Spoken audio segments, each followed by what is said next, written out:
اس سے زیادہ ظالم کون کہ بلایا تو جائے اسلام کی طرف اور وہ اللہ پر جھوٹ بہتان باندھے، اور اللہ ظالم لوگوں کو ہدایت نہیں دیا کرتا۔ یہ چاہتے ہیں کہ اللہ کے چراغ کی روشنی کو اپنی پھوکوں سے بجھا دیں، حالانکہ اللہ اپنی روشنی کو پورا کر کے رہے گا، خواہ کافر ناخوش ہی ہو۔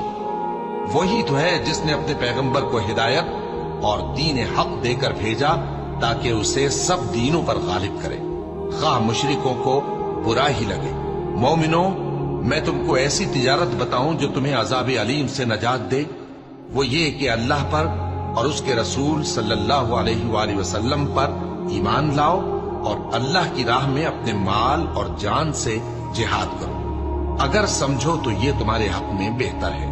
وہ تمہارے گناہ بخش دے گا اور تم کو جنت کے باغوں میں جن کے نیچے نہریں بہ رہی ہیں اور پاکیزہ مکانات میں جو ہمیشہ کی بہشت میں ہیں داخل کرے۔ جو لوگ کافر ہیں ان کا اعتقاد ہے کہ وہ دوبارہ ہرگز نہیں اٹھائے جائیں گے۔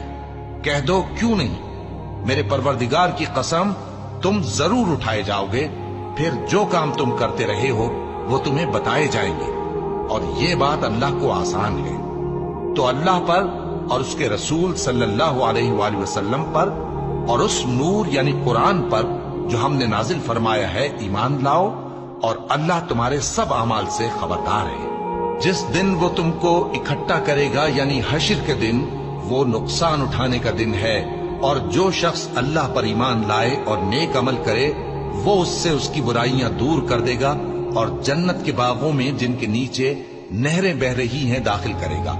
وہ ہمیشہ ہمیشہ ان میں رہیں گے، یہی بڑی کامیابی ہے۔ اور جنہوں نے کفر کیا اور ہماری آیتوں کو جھٹلایا وہی اہل دوزخ ہیں کہ ہمیشہ اس میں رہیں گے، اور وہ بری جگہ ہے۔ اے پیغمبر صلی اللہ علیہ وآلہ وسلم، کافروں اور منافقوں سے جہاد کرو اور ان پر سختی کرو، اور ان کا ٹھکانہ دوزخ ہے اور وہ بہت بری جگہ ہے۔ اللہ نے کافروں کے لیے نوح کی بیوی اور لوط کی بیوی کی مثال بیان فرمائی ہے۔ یہ دونوں ہمارے دو نیک بندوں کے گھر میں تھیں، اور دونوں نے ان سے خیانت کی، تو وہ اللہ کے مقابلے میں ان عورتوں کے کچھ بھی کام نہ آئے، اور ان کو حکم دیا گیا کہ دوسرے داخل ہونے والوں کے ساتھ تم بھی دوزخ میں داخل ہو جاؤ۔